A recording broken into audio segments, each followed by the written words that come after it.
Hi, you're watching Jobat TV, and I'm with my dear friend Dhru Shah, a specialist periodontist and the owner of Dentality Pupils. You may have already watched a video about CPD requirements for the GDC for this year, but my question this time to Dhru is let's talk about postgraduate education in the UK. Okay, I'm an implant surgeon, so do you. I've been a full-time implant surgeon for 18 years now. A prosthodontist and an oral surgeon. You're a periodontist. Um, Looking back at my own career, when I did my specialist training in 1998 to 2001, a 3-year training pathway for me cost £250,000. Yeah. Okay, in lost income. I reviewed it. I looked at it.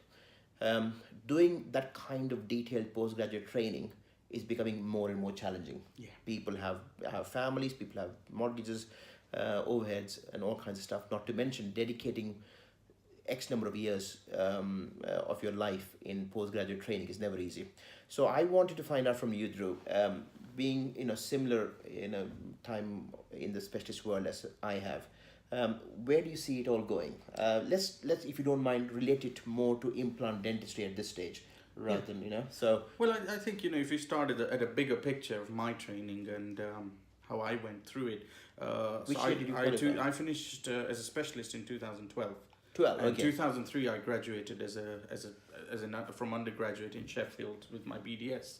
I spent 4 or 5 years around the UK doing You're much hospital younger than jobs. me, my friend. I know, I look 45. I just realized 45, you're like yeah. 10 years after me now. Amazing, isn't it? It's the stress of tubules, isn't it? Stress of tubules, yeah. But I think the thing to note is when I did my training, like you say, you're spending time at the university. Yeah. Then you're losing income, so there's money. You're paying fees on top of that.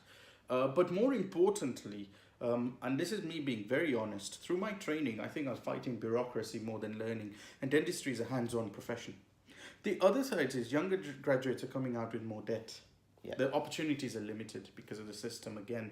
So affordability, it becomes a massive issue on how to get into the specialist pathway, because there's a lot of, and it's also more competitive. So where is training going? I think the system is, in my opinion, strangling that training a little bit, really. It's getting more difficult to access the learning from that end. What the traditional pathway you and I used or went through, I don't know. It's a dying breed. It's a dying breed.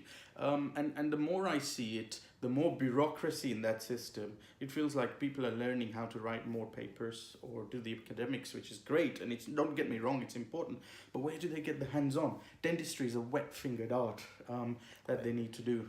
My learning's all been as doing things, doing them in patients almost. So I believe that the global training is going to create a much more stronger ethos. Now, dental tubules was set up at a level to deliver knowledge. Now, training is knowledge, skills, behavior, and the three things. Knowledge I can deliver quite happily with online and create that. Where do you make the skills? Yeah. It's a question to ask. So I believe that there is a real important part for people to understand skills. Now, implant dentistry is a complex one, because you're learning surgical skills, you're learning restorative skills, you're learning, occlusion skills, people skills, Yeah. all these things. That's not an easy path. So the first thing about implants for me is to think it's going to be a longer term thought process. You can't just go into a weekend and sit there and go, this is how you do it. Yes, you can do that and get knowledge, but to gain that skill and be able to apply it in practice, you need a seriously longer term pathway.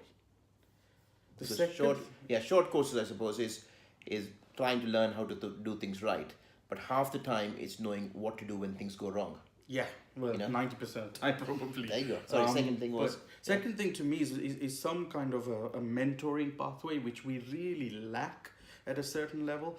Maybe, if I went on a long-term course and then I started in practice, at least somebody who is guiding me through this, somebody who's looking and saying, well, you did this training a year ago, where are you now? And what are you facing? And that's where alumni organizations kind of should focus. But I think that's an important area for me as well. So it's almost saying, do one part, and if we talk about implants, almost think about restoring first, simple cases, get the feedback, understand the feedback, then move to the next stage. Maybe it might be the surgical of a single case, and do it step by step by step by step. I don't know. I mean, do you do longer term courses yourself, or Yeah, or you're looking we are just about in the process of setting up a modular course over 5 modules over a 6 to 8 month period, in which one of the modules is hands-on training on patients, but also where they get opportunities to come and bring their own patients over to do that. In fact, we're running that from September onwards. But I genuinely felt the reason I set up that course is because a weekend, a 2-day course, out of which, at the end of the first night you have a party and you come back to the hotel at 2 o'clock in the morning, isn't quite learning. No. You want to learn how to do things right, let alone knowing what to do to fix problems. And like you said, because structured 3-year master's program is really getting out of the reach of people. Yeah. You've got to be able to have a modular course which then is run concurrently with mentoring. Yes. Which is what you mentioned, and that is essential. People who know need to teach people who don't. But also there's a responsibility on both the Yeah. teachers and the teachees, or the learners, as you Yeah. say, to both be able to not just have got this, gone home, and to keep that going, isn't it? Invariably learning, even if master's schemes are getting tighter, and like you say, we've spent X amount on education, it's knowing that even with the modular courses, everything, education is an investment. Don't think about the cost of nothing. What is it? The cost of everything, value of nothing. This is the other way. It's the value of everything you get. So that investment has to be done, in my opinion. And the people who feel that their traditional pathway has been narrowed should be talking to people like yourselves, or when they come to me, I say, look, you've got to have that juice and passion for knowledge. As soon as you're passionate for knowledge, the personal development planner to me has become important, because the more I learn, it focuses people, really makes them think, hold on, that's my weakness, that's my strength, and then you really start developing that pathway as well. I think the knowledge bit that you mentioned is so important. And what struck me the most about your comment is the skill set that one has to develop, and how developing a skill set is an ongoing thing. It is not, the more you gain your knowledge, the more you'll realize there is much more to gain. Yeah, that's right. It becomes a treadmill. It makes perfect sense. I'm sure our paths will cross again when it comes to postgraduate training. But it's been an absolute pleasure, Thank Dhru, you very much. to have you at the practice and have a chit chat. And I hope you enjoyed this video too. If you want to know more about dentinal tubules, it's www.dentinaltubules.com. Pleasure having you here. Thank you very much. Until next time. Until next time. It's a pleasure. It's a pleasure. And I'll finish this. This has been Joe Butt TV. See you next time. Thanks, Dhru. Appreciate the plug. Hi, I'm Joe Butt, and thank you for watching my channel.